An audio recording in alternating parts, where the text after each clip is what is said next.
Phoenix की सुबह गर्म और खुली हुई थी। कार की खिड़कियां नीचे थीं और हल्की गर्म हवा अंदर बह रही थी। तापमान 75 डिग्री के आसपास था और आसमान बिल्कुल साफ, एकदम नीला, बिना किसी बादल के। मेरी माँ मुझे एयरपोर्ट छोड़ने जा रही थी। मैंने अपनी पसंदीदा शर्ट पहन रखी थी, सफेद, बिना बाजू वाली, हल्की लेस की। ये जैसे इस शहर को मेरा एक छोटा सा विदाई संकेत था। लेकिन मेरे कैरीन बैग में एक पार्का रखा हुआ था, क्योंकि मैं जिस जगह जा रही थी वहां इसकी सख्त जरूरत पड़ने वाली थी। वॉशिंगटन स्टेट के उत्तर पश्चिम में ओलिम्पिक पनीनसुला पर एक छोटा सा शहर है, फोक्स। ये शहर लगभग हमेशा बादलों की चादर के नीचे छिपा रहता है। यहाँ इतनी बारिश होती है कि कहा जाता है पूरे यूनाइटेड स्टेट्स में सबसे ज्यादा यहीं बरसात होती है। यही वह जगह थी जहां से मेरी माँ मुझे लेकर तब चली आई थी, जब मैं सिर्फ कुछ महीनों की थी। इस शहर की उदासी उसकी स्थायी छाया से दूर भागते हुए। और यही वह जगह थी जहां मुझे हर साल गर्मियों में एक महीना बिताने के लिए मजबूर किया जाता था, जब तक कि मैं 14 साल की नहीं हो गई। फिर एक साल मैंने ठान लिया, अब और नहीं। उसके बाद के 3 सालों तक मेरे पिता चार्ली मेरे साथ कैलिफोर्निया में 2 हफ्ते बिताने आ जाते थे। लेकिन अब मैं खुद उसी फोक्स लौट रही थी, जैसे खुद को निर्वासन दे रही हूं। और यह फैसला मैंने भारी मन से लिया था। मैं फोक्स से नफरत करती थी। मुझे फीनिक्स से प्यार था, उसकी धूप से, उसकी झुलसा देने वाली गर्मी से, उसके फैले हुए जीवंत शहर से। बेला, मेरी माँ ने कहा, जैसा कि वह हजारों बार कह चुकी थी जब मैं प्लेन में चढ़ने ही वाली थी, तुम्हें यह करने की जरूरत नहीं है। मेरी माँ दिखने में बिल्कुल मेरी जैसी ही थी, बस उनके बाल छोटे थे और चेहरे पर हंसी की हल्की रेखाएं थीं। जब मैंने उनकी बड़ी मासूम सी आंखों में देखा तो मेरे भीतर एक घबराहट सी उठी। मैं उन्हें कैसे छोड़ सकती थी, मेरी प्यारी, थोड़ी बेतरतीब, थोड़ी भुलक्कड़ माँ, जो खुद का ध्यान रखने में हमेशा परफेक्ट नहीं थी। हाँ, अब उनके पास फिल था। इसका मतलब बिल समय पर भर दिए जाएंगे, फ्रिज में खाना होगा, गाड़ी में पेट्रोल रहेगा, और अगर वह कहीं रास्ता भटक जाए तो किसी को फोन कर सकेंगी। फिर भी मैं जाना चाहती हूँ, मैंने झूठ कहा। मैं हमेशा से झूठ बोलने में खराब रही थी, लेकिन हाल के दिनों में ये झूठ मैंने इतनी बार दोहराया था कि अब यह लगभग सच जैसा लगने लगा था। चार्ली को मेरा हेलो कहना, माँ ने कहा, कह दूंगी, मैं तुमसे जल्दी मिलूंगी। उन्होंने जिद की, जब भी तुम चाहो वापस आ सकती हो, मैं तुरंत तुम्हारे पास आ जाऊंगी। लेकिन उनके वादे के पीछे छिपा त्याग मैं साफ देख सकती थी। मेरी चिंता मत करो, मैंने उन्हें समझाया, सब अच्छा होगा। I love you, mom. उन्होंने मुझे कसकर गले लगाया एक लंबे पल के लिए, और फिर मैं प्लेन में चढ़ गई और वह चली गई। फीनिक्स से सियाटल तक की उड़ान 4 घंटे की थी। फिर एक छोटा प्लेन लेकर पोर्ट एंजलिस तक 1 घंटा, और वहां से फोक्स तक कार में 1 और घंटा। उड़ान से मुझे कोई परेशानी नहीं थी, लेकिन चार्ली के साथ वह 1 घंटा मुझे थोड़ा चिंतित कर रहा था। हालांकि इस पूरी बात को लेकर चार्ली काफी अच्छे थे। वह सच में खुश लग रहे थे कि मैं पहली बार उनके साथ स्थायी रूप से रहने आ रही हूँ। उन्होंने पहले ही मेरा हाई स्कूल में एडमिशन करा दिया था और वह मुझे कार दिलाने में भी मदद करने वाले थे। फिर भी उनके साथ सब कुछ थोड़ा अजीब होने वाला था। हम दोनों ही ऐसे लोग नहीं थे जिन्हें कोई बहुत बातूनी कहे, और मुझे समझ नहीं आ रहा था कि हम बात ही क्या करेंगे। मुझे पता था कि मेरे इस फैसले से वह भी थोड़ा उलझन में थे, क्योंकि मेरी माँ की तरह मैंने भी कभी फोक्स के लिए अपनी नापसंदगी छिपाई नहीं थी। जब मैं पोर्ट एंजलिस पहुंची तो बारिश हो रही थी। मैंने इसे किसी संकेत की तरह नहीं लिया, यह तो बस यहाँ की सच्चाई थी। मैं पहले ही धूप को अलविदा कह चुकी थी। चार्ली एयरपोर्ट पर मेरा इंतजार कर रहे थे, अपनी पुलिस क्रूजर के साथ। यह भी मैंने पहले से ही सोचा हुआ था। फोक्स के लोगों के लिए वह पुलिस चीफ स्वान थे। सच कहूँ तो मैंने अपनी कम पैसों की स्थिति के बावजूद कार खरीदने का जो फैसला किया था, उसकी सबसे बड़ी वजह यही थी कि मैं उस गाड़ी में पूरे शहर में घूमना नहीं चाहती थी जिसके ऊपर लाल और नीली बत्तियां लगी हों, क्योंकि एक पुलिस गाड़ी से ज्यादा ट्रैफिक को कोई चीज धीमा नहीं करती। जैसे ही मैं प्लेन से उतरी, मैं थोड़ा लड़खड़ा गई और चार्ली ने मुझे एक अजीब सा एक हाथ से किया हुआ गले लगाया। तुमसे मिलकर अच्छा लगा, बेल्स, उन्होंने कहा मुस्कुराते हुए, और मुझे संभाल लिया। तुम ज्यादा बदली नहीं हो। रेनी कैसी हैं?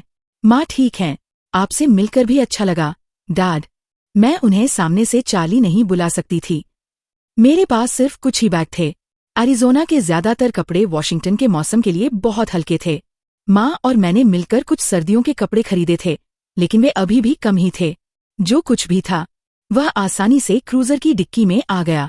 जैसे ही हम दोनों कार में बैठे और सीट बेल्ट लगा ली, चार्ली ने अचानक कहा, मैंने तुम्हारे लिए एक अच्छी गाड़ी ढूंढ ली है, बहुत सस्ते में। मैंने उसकी आवाज के अंदाज को पकड़ लिया। अच्छी गाड़ी तुम्हारे लिए? न कि बस अच्छी गाड़ी। किस तरह की गाड़ी? मैंने थोड़ा शक के साथ पूछा। असल में एक ट्रक है, छेवी, उसने जवाब दिया। कहाँ मिली? तुम्हें बिली ब्लैक याद है? लापुश में रहता है। लापुश? समुद्र किनारे बसी छोटी सी इंडियन रिजर्वेशन। नहीं, मैंने साफ कहा। वो हमारे साथ गर्मियों में मछली पकड़ने जाया करता था। चार्ली ने याद दिलाने की कोशिश की। शायद इसी वजह से मुझे याद नहीं था। मैं बेकार और तकलीफ देने वाली चीजों को अपनी यादों से हटाने में काफी अच्छी थी। अब वो व्हीलचेयर पर है, चार्ली ने मेरी चुप्पी देखकर आगे कहा। इसलिए वह गाड़ी चला नहीं सकता। तो उसने मुझे अपना ट्रक सस्ते में बेचने की पेशकश की। कौन सा साल है? मैंने पूछा। चार्ली के चेहरे का भाव बदल गया। स्पष्ट था, यही वह सवाल था जिससे वह बचना चाहता था। खैर, बिली ने इंजन पर काफी काम किया है। असल में वह बस कुछ साल पुराना है।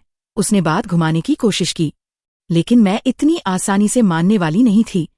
उसने ट्रक कब खरीदा था? शायद 1984 में, उसने कहा। क्या उसने नया खरीदा था?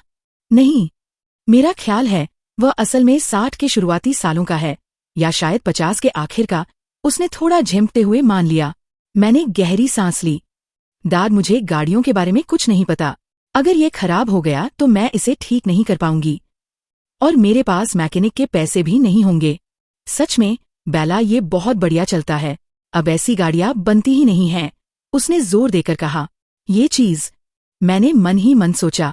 नाम के तौर पर तो ठीक ही लग रहा था। कितना सस्ता है? आखिरकार असली सवाल यही था जिस पर मैं समझौता नहीं कर सकती थी। चार्ली ने एक पल मेरी तरफ देखा, फिर थोड़ा झिझकते हुए बोला, असल में मैंने इसे पहले ही तुम्हारे लिए खरीद लिया है, घर वापस आने के तोहफे के तौर पर। मैं हैरान रह गई। फ्री? आपको ऐसा करने की जरूरत नहीं थी, दाद। मैं खुद गाड़ी खरीदने वाली थी। मुझे कोई परेशानी नहीं है। मैं चाहता हूं कि तुम यहां खुश रहो, उसने सामने सड़क की ओर देखते हुए कहा। चार्ली अपने जज्बात खुलकर जाहिर करने में सहज नहीं था। शायद यह आदत मैंने भी उसी से पाई थी, इसलिए मैं भी सामने ही देखते हुए बोली, ये बहुत अच्छा है, दाद। थैंक यू, मैं सच में इसकी कद्र करती हूँ। यह कहने की कोई जरूरत नहीं थी कि फोक्स में खुश रहना मेरे लिए लगभग नामुमकिन था। उसे मेरी वजह से परेशान होने की जरूरत नहीं थी, और वैसे भी मुफ्त में मिली ट्रक को कोई मना नहीं करता। हाँ, अच्छा, स्वागत है, वह थोड़ा झेमते हुए बुदबुदाया। इसके बाद हमने मौसम के बारे में कुछ हल्की फुल्की बातें की, जो कि गीला था, और बस बातचीत वहीं खत्म हो गई। हम दोनों खिड़की के बाहर देखते हुए चुप हो गए। बाहर का नजारा सुंदर था, ये मैं मानने से इनकार नहीं कर सकती थी। हर चीज हरी थी। पेड़ जिनके तनों पर काई जमी हुई थी, शाखाएं जो उसी काई से ढकी हुई थीं, जमीन जो फन से भरी थी, यहां तक कि हवा भी पत्तों से छनकर हरे रंग की लग रही थी। लेकिन यह सब बहुत ज्यादा हरा था, जैसे कोई दूसरी दुनिया हो। आखिरकार हम चार्ली के घर पहुंच गए। वह अब भी उसी छोटे से 2 कमरों वाले घर में रहता था, जिसे उसने मेरी माँ के साथ शादी के शुरुआती दिनों में खरीदा था। वैसे भी उनकी शादी के शुरुआती दिन ही असली दिन थे। घर के सामने सड़क पर एक गाड़ी खड़ी थी, मेरा नया, या यूं कहूं मेरे लिए नया ट्रक। उसका रंग फीका लाल था, बड़े गोल फेंडर्स थे और थोड़ा उभरा हुआ केबिन। और हैरानी की बात, मुझे वह पसंद आ गया। मुझे नहीं पता था कि वह चलेगा भी या नहीं, लेकिन मैं खुद को उसमें देख सकती थी। और वह उन मजबूत लोहे की गाड़ियों में से एक लग रहा था, जो कभी टूटती नहीं, जैसे एक्सीडेंट के बाद भी बिना खरोंच के खड़ी रहती हैं और उनके आसपास दूसरी कारों के टुकड़े बिखरे होते हैं। वाओ डैड, मुझे ये बहुत पसंद आई। Thank you. अब कम से कम कल का डरावना दिन थोड़ा कम भयानक लगेगा। मुझे या तो बारिश में 2 मील पैदल नहीं चलना पड़ेगा, और न ही चीफ की पुलिस गाड़ी में स्कूल जाना पड़ेगा। मुझे खुशी है कि तुम्हें पसंद आई, चार्ली ने फिर से झिमते हुए कहा। मेरा सारा सामान ऊपर ले जाने में बस एक ही चक्कर लगा। मुझे पश्चिम वाला कमरा मिला, जो सामने के आंगन की तरफ खुलता था।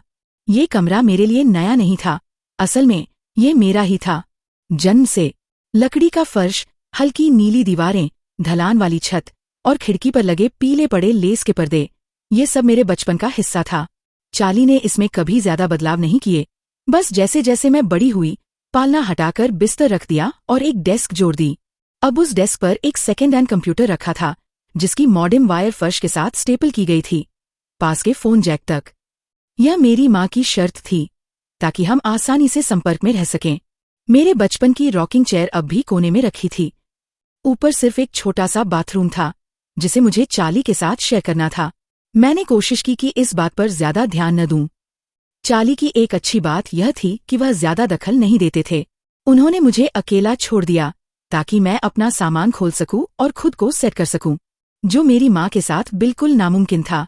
अकेले रहना अच्छा लग रहा था। मुझे मुस्कुराने या खुश दिखने की जरूरत नहीं थी। मैं खिड़की के पास खड़ी होकर बाहर गिरती हुई लगातार बारिश को देख सकती थी और अपनी आंखों से कुछ आंसू बहने दे सकती थी। मैं पूरी तरह रोने के मूड में नहीं थी, वह मैं रात के लिए बचाकर रखूंगी, जब मुझे अगले दिन के बारे में सोचना पड़ेगा। फोक्स हाई स्कूल में कुल मिलाकर सिर्फ 357, अब 358 छात्र थे, जबकि मेरे पुराने शहर में सिर्फ मेरी ही क्लास में 700 से ज्यादा बच्चे थे। यहाँ के सारे बच्चे एक दूसरे को बचपन से जानते थे, यहाँ तक कि उनके दादा दादी भी साथ बड़े हुए थे। और मैं यहाँ नई लड़की थी, बड़े शहर से आई हुई, एक अजीब सी चीज, एक तमाशा। शायद अगर मैं फीनिक्स की लड़कियों जैसी दिखती तो इसका फायदा उठा सकती थी। टैन स्किन, स्पोर्टी, सुनहरे बाल, एक वॉलीबॉल प्लेयर या चीयरलीडर जैसी। लेकिन मैं कभी कहीं फिट नहीं हुई। मेरी त्वचा बहुत सफेद थी, इतनी कि उसमें कोई रंग ही नहीं था, न नीली आंखें न लाल बाल जो इसे खास बना पाते। मैं हमेशा पतली रही थी, लेकिन किसी तरह से नम, एथलेटिक बिल्कुल नहीं। मेरे पास वह हाथाख तालमेल नहीं था जो खेलों के लिए चाहिए। मैं खेलती तो खुद को और आसपास के लोगों को चोट पहुंचा देती। जब मैंने अपने कपड़े पुरानी लकड़ी की ड्रेसर में रख दिए तो अपना टॉयलेट बैग लेकर बाथरूम में चली गई, दिन भर के सफर के बाद खुद को तरोताजा करने के लिए। आईने में अपना चेहरा देखते हुए जब मैं अपने उलझे गीले बाल सुलझा रही थी, तो लगा जैसे मेरा चेहरा पहले से भी ज्यादा पीला और थका हुआ लग रहा है। मेरी त्वचा खूबसूरत हो सकती थी, बहुत साफ, लगभग पारदर्शी, लेकिन वह सब रंग पर निर्भर करता था। और यहाँ मेरे पास कोई रंग नहीं था। आईने में अपने फीके, रंगहीन चेहरे को देखते हुए मुझे आखिरकार खुद से सच स्वीकार करना पड़ा। मैं खुद से झूठ बोल रही थी। सिर्फ दिखने में ही नहीं, मैं कहीं भी फिट नहीं बैठती थी। और अगर मैं 3000 बच्चों वाले स्कूल में अपनी जगह नहीं बना पाई, तो यहाँ, जहाँ मुश्किल से कुछ 100 बच्चे हैं, मेरी क्या उम्मीद थी। मैं अपनी उम्र के लोगों से जुड़ नहीं पाती थी। शायद सच ये था कि मैं किसी से भी जुड़ नहीं पाती थी, यहाँ तक कि अपनी माँ से भी नहीं, जो इस दुनिया में मेरे सबसे करीब थी। फिर भी हम कभी पूरी तरह एक जैसे नहीं थे, कभी एक ही सोच पर नहीं होते थे। कभी कभी मुझे लगता था, क्या मैं दुनिया को उसी तरह देखती हूँ जैसे बाकी लोग देखते हैं, या मेरे दिमाग में कहीं कोई गड़बड़ी है। लेकिन वजह मायने नहीं रखती थी, सिर्फ नतीजा मायने रखता था। और कल बस शुरुआत होने वाली थी। उस रात मुझे नींद नहीं आई, रोने के बाद भी नहीं। बारिश और हवा की लगातार चलती हुई आवाज छत से टकराकर एक अजीब सी बेचैनी पैदा कर रही थी। वह आवाज बैकग्राउंड में गायब ही नहीं हो रही थी। मैंने पुराना फीका कंबल अपने सिर पर खींच लिया, फिर कुछ देर बाद तकिया भी उसके ऊपर रख लिया, लेकिन फिर भी नींद नहीं आई। आखिरकार आधी रात के बाद जब बारिश थोड़ी हल्की होकर सिर्फ फुहार में बदल गई, तब कहीं जाकर मैं सो पाई। सुबह जब मेरी आँख खुली तो खिड़की के बाहर सिर्फ घना कोहरा था, आसमान कहीं दिख ही नहीं रहा था। मुझे अचानक घुटन सी महसूस हुई, जैसे ये जगह एक पिंजरा हो। चाली के साथ नाश्ता एक शांत, लगभग खामोश घटना थी। उन्होंने मुझे स्कूल के लिए गुड लक कहा, मैंने धन्यवाद कहा, लेकिन हम दोनों जानते थे उनकी उम्मीद बेकार थी, क्योंकि अच्छी किस्मत अक्सर मुझसे दूर ही रहती थी। चाली सबसे पहले निकल गए अपने पुलिस स्टेशन के लिए, जो जैसे उनका असली घर और परिवार था। उनके जाने के बाद मैं पुराने चौकोर लकड़ी के टेबल पर बैठी रही, 3 अलग अलग तरह की कुर्सियों में से एक पर, और उनकी छोटी सी किचन को देखती रही। कुछ भी नहीं बदला था। गहरे पैनल वाली दीवारें, चमकीले पीले कैबिनेट और सफेद फर्श। मुझे याद आया, ये कैबिनेट मेरी माँ ने 18 साल पहले रंगे थे, घर में थोड़ी धूप लाने के लिए। पास के छोटे से फैमिली रूम में, जो सच में बहुत छोटा था, फायरप्लेस के ऊपर तस्वीरों की एक कतार लगी थी। पहली, चार्ली और माँ की शादी की तस्वीर लास वेगास में। फिर मेरे जन्म के बाद अस्पताल में हमारी तीनों की तस्वीर। और उसके बाद मेरे स्कूल की हर साल की तस्वीरें। पिछले साल तक उन्हें देखना थोड़ा शर्मिंदगी भरा था। मुझे कुछ करना होगा ताकि चार्ली उन्हें कहीं और रख दें, कम से कम जब तक मैं यहाँ हूँ। इस घर में रहकर यह समझना मुश्किल नहीं था कि चार्ली कभी मेरी माँ को भूल नहीं पाए, और यह बात मुझे असहज कर रही थी। मैं बहुत जल्दी स्कूल नहीं जाना चाहती थी, लेकिन अब घर में रहना भी मुमकिन नहीं था। मैंने अपनी जैकेट पहनी, जो किसी बायोहैज़र्ड सूट जैसी लग रही थी, और बाहर बारिश में निकल गई। अब सिर्फ हल्की फुहार थी, इतनी नहीं कि तुरंत मुझे भिगो दे। मैंने दरवाजे के पास छुपी चाबी निकाली, घर लॉक किया और आगे बढ़ गई। मेरे नए वाटरप्रूफ जूतों की आवाज पानी में चलते हुए अजीब लग रही थी। मुझे कंकड़ पर चलने की सामान्य चरमराहट की आवाज याद आने लगी। मैं अपने ट्रक को फिर से देखना चाहती थी, लेकिन मैं जल्दी में थी, उस ठंडी गीली धुंध से बाहर निकलने के लिए जो मेरे चारों ओर घूम रही थी और मेरे बालों से चिपक रही थी। ट्रक के अंदर पहुंचते ही एक राहत मिली। अंदर सब सूखा और आरामदायक था। स्पष्ट था कि या तो बिली या चार्ली ने इसे साफ किया था, लेकिन सीटों में अभी भी हल्की सी तंबाकू, पेट्रोल और पुदीने की मिलीजुली गंध थी। मैंने इंजन स्टार्ट किया और राहत की सांस ली जब वह तुरंत चालू हो गया, लेकिन आवाज बहुत तेज थी। इंजन गरजते हुए जिंदा हुआ और फिर ऊंची आवाज में चलता रहा। खैर, इतनी पुरानी गाड़ी में कुछ न कुछ कमी तो होगी ही। पुराना रेडियो भी काम कर रहा था। यह एक बोनस था जिसकी मुझे उम्मीद नहीं थी। स्कूल ढूंढना मुश्किल नहीं था, भले ही मैं पहले कभी वहां नहीं गई थी। वह भी बाकी चीजों की तरह हाईवे के पास ही था, लेकिन उसे देखकर यह समझना मुश्किल था कि यह एक स्कूल है। बस एक बोर्ड था जिस पर फोक्स हाई स्कूल लिखा था। बाकी यह कुछ एक जैसे दिखने वाले घरों का समूह लग रहा था, गहरे लाल रंग की ईंटों से बने हुए। इतने पेड़ और झाड़ियां थीं कि उसकी असली साइज का अंदाजा भी नहीं लग रहा था। मैंने सोचा, स्कूल जैसा फील कहाँ है वो ऊंची बाउंड्री, वो मेटल डिटेक्टर। मैंने पहला बिल्डिंग के सामने गाड़ी पार्क की, जिसके ऊपर फ्रंट ऑफिस लिखा था। वहां और कोई गाड़ी नहीं थी, तो साफ था कि यह जगह शायद अलाउड नहीं थी। लेकिन मैंने सोचा, बारिश में बेवजह घूमने से अच्छा है कि अंदर जाकर रास्ता पूछ लूं। मैं अनमने मन से ट्रक से बाहर निकली और एक छोटे पत्थर के रास्ते पर चलने लगी, जिसके दोनों ओर गहरी हरी झाड़ियां थीं। दरवाजा खोलने से पहले मैंने गहरी सांस ली। अंदर उम्मीद से ज्यादा रोशनी और गर्मी थी। ऑफिस छोटा था, एक तरफ कुर्सियां थीं बैठने के लिए। फर्श पर हल्का नारंगी पैटर्न वाला कारपेट था। दीवारों पर नोटिस और अवार्ड लगे थे और एक बड़ी घड़ी तेज आवाज में टिक टिक कर रही थी। हर जगह गमलों में पौधे रखे थे, जैसे बाहर की हरियाली काफी नहीं थी। कमरे के बीच में एक लंबा काउंटर था, जिस पर कागजों से भरी टोकरी और रंग बिरंगे पोस्टर लगे थे। काउंटर के पीछे 3 डेस्क थीं। उनमें से एक पर एक मोटी, लाल बालों वाली महिला बैठी थी, चश्मा लगाए हुए। उसने बैंगनी रंग की टी-शर्ट पहन रखी थी। उसे देखकर मुझे अचानक लगा, मैं शायद ज्यादा ही तैयार होकर आ गई हूं। उसने ऊपर देखा और पूछा, कैन आई हेल्प यू? मैंने उससे कहा, मेरा नाम इसाबेला स्वान है, और जैसे ही उसने सुना, उसकी आंखों में पहचान की चमक आ गई। साफ था कि वह मेरे बारे में पहले से जानती थी। शायद यहां आने से पहले ही मैं चर्चा का विषय बन चुकी थी। आखिर मैं चीफ की उस पूर्व पत्नी की बेटी थी, जिसे लोग थोड़ा लापरवाह समझते थे, और अब इतने सालों बाद वापस आई थी। ओह हाँ, उसने कहा और अपनी मेज पर रखे कागजों के ढेर में कुछ ढूंढने लगी। थोड़ी देर बाद उसे जो चाहिए था मिल गया। ये तुम्हारा टाइम टेबल है और ये स्कूल का नक्शा, उसने कहा। वह मुझे एक एक क्लास समझाने लगी, नक्शे पर रास्ते दिखाती गई और हर क्लास तक पहुंचने का सबसे आसान तरीका भी बता दिया। साथ ही उसने एक पर्ची दी, जिस पर हर टीचर से साइन करवाने थे और दिन के अंत में वापस जमा करनी थी। वह मुस्कुराई और बोली कि उसे उम्मीद है मुझे फोक्स पसंद आएगा, ठीक वैसे ही जैसे चार्ली ने कहा था। मैंने भी मुस्कुराने की कोशिश की, जितना बन पड़ा। जब मैं वापस अपने ट्रक की ओर गई, तब तक बाकी छात्र भी आने लगे थे। मैं धीरे धीरे गाड़ियों की लाइन के साथ स्कूल के चारों ओर घूमी। यह देखकर मुझे थोड़ी राहत मिली कि यहाँ ज्यादातर गाड़ियां मेरी तरह पुरानी थीं। कोई दिखावा नहीं। फीनिक्स में, जहां मैं रहती थी, वहां अक्सर स्टूडेंट पार्किंग में मर्सिडीज और पोर्श जैसी महंगी गाड़ियां दिखती थीं। यहाँ की सबसे अच्छी गाड़ी एक चमचमाती वॉल्वो थी, और वही सबसे अलग नजर आ रही थी। मैंने अपनी गाड़ी तुरंत बंद कर दी ताकि उसकी तेज आवाज किसी का ध्यान मेरी ओर न खींचे। बैठकर मैंने नक्शा ध्यान से देखा, उसे याद करने की कोशिश की।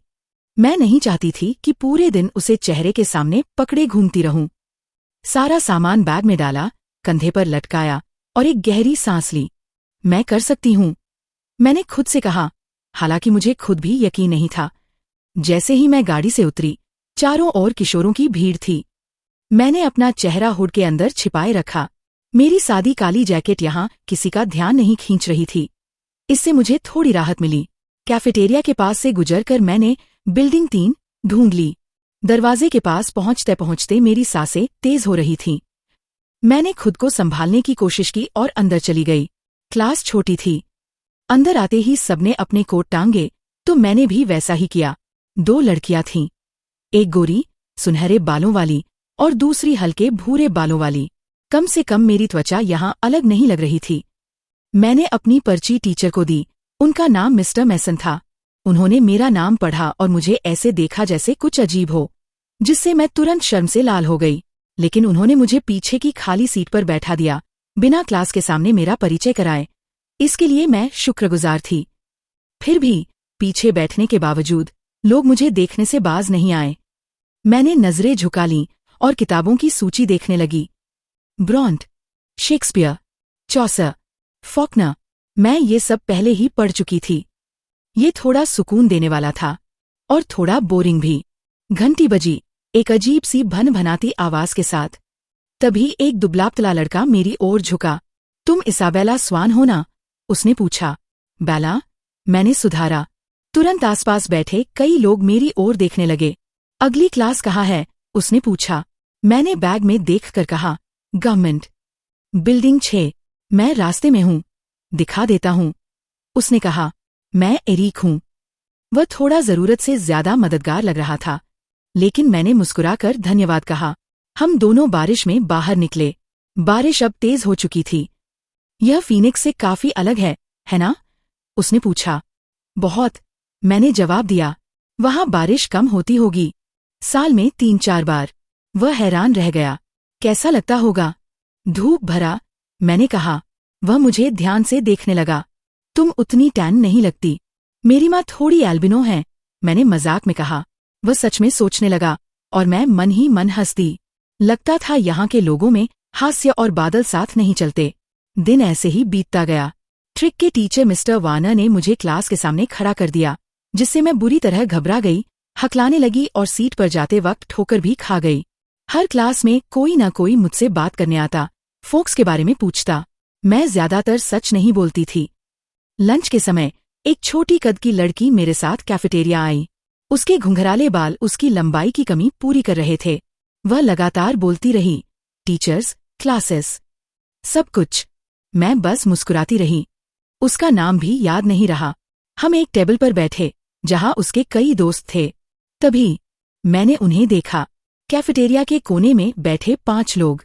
वे ना बात कर रहे थे, ना खा रहे थे, सिर्फ बैठे थे, अलग, शांत। और फिर भी मेरी नजर उनसे हट नहीं रही थी। वे एक दूसरे से बिल्कुल अलग दिखते थे, फिर भी किसी अजीब तरीके से एक जैसे। 3 लड़के, एक भारी भरकम, एक लंबा और पतला, और एक थोड़ा कम उम्र का, बिखरे कांस्य रंग के बालों वाला। 2 लड़कियां, एक बेहद खूबसूरत, जैसे किसी मैगजीन का मॉडल, और दूसरी छोटी, नाजुक, जैसे कोई परी। लेकिन सबसे अजीब बात, उनकी त्वचा चाक की तरह सफेद, मुझसे भी ज्यादा, आंखें गहरी, और उनके नीचे काले साए, जैसे वे कभी सोते नहीं। लेकिन जो चीज मुझे बांधे रखे थी, वह उनकी सुंदरता थी। असामान्य, लगभग अलौकिक, जैसे इंसान नहीं, कोई और ही प्रजाति। ये कौन है? मैंने पास बैठी लड़की से पूछा। वह मुस्कुराई, जैसे पहले से समझ गई हो। ये कालिन परिवार है।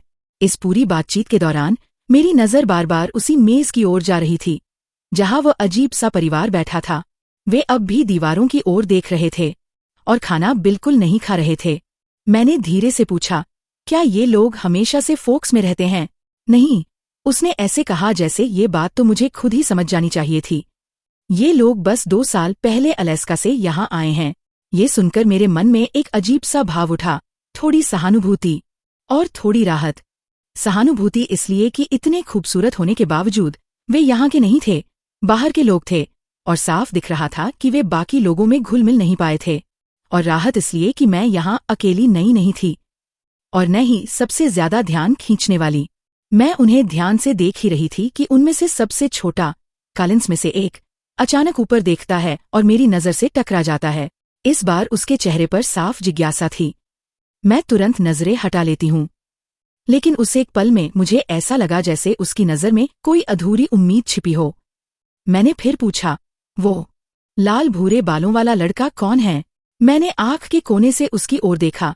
वह अब भी मुझे देख रहा था, लेकिन बाकी छात्रों की तरह घूर नहीं रहा था।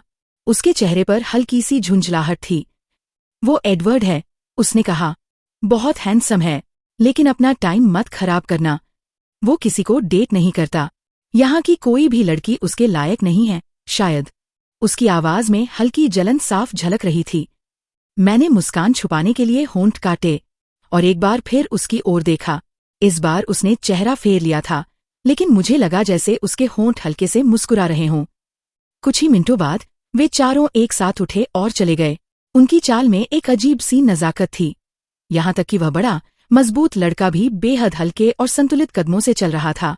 एडवर्ड ने एक बार भी मेरी ओर नहीं देखा। मैं जेसिका और उसके दोस्तों के साथ थोड़ी देर और बैठी रही, शायद अकेले बैठने से बचने के लिए। फिर मुझे याद आया कि पहला दिन है, देर नहीं करनी चाहिए। मेरी एक नई पहचान, एंजेला, जिसने खुद अपना नाम याद दिलाया, अगली क्लास में मेरे साथ थी। हम दोनों चुपचाप साथ साथ चल दिए। बायोलॉजी की क्लास में पहुंचकर एंजेला अपने दोस्तों के पास बैठ गई। सभी टेबल भरे हुए थे, सिवाय एक के। वह सीट एडवर्ड कॉलिन के बगल में थी। मैं धीरे धीरे आगे बढ़ी, टीचर से साइन करवाने के लिए। जैसे ही मैं उसके पास से गुजरी, वह अचानक सख्त होकर बैठ गया। उसने मेरी ओर देखा, और इस बार उसके चेहरे पर जो भाव था, वह नफरत था। सीधा, साफ, ठंडा गुस्सा। मैं चौंक गई और तुरंत नजरें हटा लीं। घबराहट में मैं ठोकर खाकर लगभग गिर ही गई थी, लेकिन किसी तरह खुद को संभाल लिया। मुझे उसकी आंखें दिखीं, कोयले जैसी काली। मिस्टर बैनर ने बिना किसी औपचारिकता के साइन किया और मुझे बैठने का इशारा किया, और मेरे पास कोई विकल्प नहीं था। मुझे उसी के पास बैठना पड़ा। मैंने नजरें नीचे ही रखीं, लेकिन महसूस कर सकती थी वह मुझसे दूर खिसक रहा था। इतना कि कुर्सी के किनारे पर बैठ गया था, जैसे मेरे पास बैठना भी उसे मंजूर न हो। उसने चेहरा दूसरी ओर कर लिया, जैसे उसे किसी बुरी चीज की गंध आ रही हो। मैंने धीरे से अपने बालों को सूंघा। स्ट्रॉबेरी शैम्पू, वही खुशबू जो मुझे हमेशा पसंद थी। कुछ भी अजीब नहीं था, फिर भी वह ऐसे बर्ताव कर रहा था जैसे मैं असहनीय हूं। मैंने अपने बालों को कंधे पर गिरा लिया, हम दोनों के बीच एक पर्दा सा बना लिया, और क्लास पर ध्यान देने की कोशिश की। लेकिन ध्यान कहाँ लगता, मैं बार बार उसे देख लेती। वह पूरे समय उसी तरह सख्त बैठा रहा। उसका हाथ मुट्ठी में भींचा हुआ था, नसें उभरी हुईं। एक पल के लिए भी उसने खुद को ढीला नहीं छोड़ा। समय जैसे रुक गया था। मेरे मन में बस एक ही सवाल था, आखिर उससे क्या परेशानी है? मैंने फिर एक बार उसकी ओर देखा, और इस बार पछताई। वह मुझे घूर रहा था, ऐसी नफरत से भरी नजर के साथ कि सच में लगा, अगर नजरों से मार सकते तो मैं अभी मर जाती। घंटी बजी, और वह पल भर में उठकर चला गया, इतनी तेजी से कि किसी को मौका ही नहीं मिला। मैं वहीं बैठी रह गई। सुनना, क्या तुम इसाबेला स्वान हो? किसी ने पूछा। मैंने ऊपर देखा, एक दोस्ताना चेहरा था। बेला, मैंने मुस्कुराकर कहा, मैं माइक हूं। वह बहुत मिलनसार था, और साफ था कि उसे मेरे पास बैठने में कोई परेशानी नहीं थी। हम साथ साथ जिम की ओर चले। वह लगातार बातें करता रहा, जो मेरे लिए आसान था। लेकिन अचानक उसने पूछा, तुमने एडवर्ड कॉलिन को क्या किया? मैंने उसे कभी ऐसा बिहेव करते नहीं देखा। मैं अंदर ही अंदर सिमट गई। तो यह सिर्फ मैंने ही नहीं देखा था, मैंने अनजान बनते हुए कहा। कौन? वो लड़का जो मेरे पास बैठा था। हाँ, उसने कहा। वह तो जैसे दर्द में लग रहा था। मुझे नहीं पता, मैंने जवाब दिया। मैंने उससे बात भी नहीं की, लेकिन अंदर से मैं जानती थी कुछ तो गड़बड़ थी, और वह गड़बड़ शायद मुझसे जुड़ी थी। दिन खत्म हुआ, मैं ऑफिस गई पर्ची देने, और वहां वह फिर से खड़ा था, एडवर्ड। वह रिसेप्शनिस्ट से बहस कर रहा था, अपनी बायोलॉजी क्लास बदलने के लिए, किसी भी दूसरे समय में। एक पल के लिए मेरा दिल बैठ गया। क्या वह मुझसे बचने की कोशिश कर रहा था? तभी दरवाजा खुला, ठंडी हवा अंदर आई, और मेरे बाल उड़ने लगे। वह अचानक मुड़ा, और इस बार उसकी नजर सीधे मुझ पर पड़ी, नफरत से भरी, तेज, डरावनी। मेरे शरीर में सिहरन दौड़ गई, लेकिन अगले ही पल उसने खुद को संभाल लिया। कोई बात नहीं, उसने शांत आवाज में कहा, मैं संभाल लूंगा, और बिना मेरी ओर देखे चला गया। मैं चुपचाप काउंटर पर गई। पहला दिन कैसा रहा? उसने पूछा। ठीक, मैंने झूठ कहा। जब मैं अपनी गाड़ी में बैठी, तो वही जगह मुझे घर जैसी लगी। मैं कुछ देर बस सामने देखती रही, फिर इंजन स्टार्ट किया, और पूरे रास्ते आंसू रोकती रही।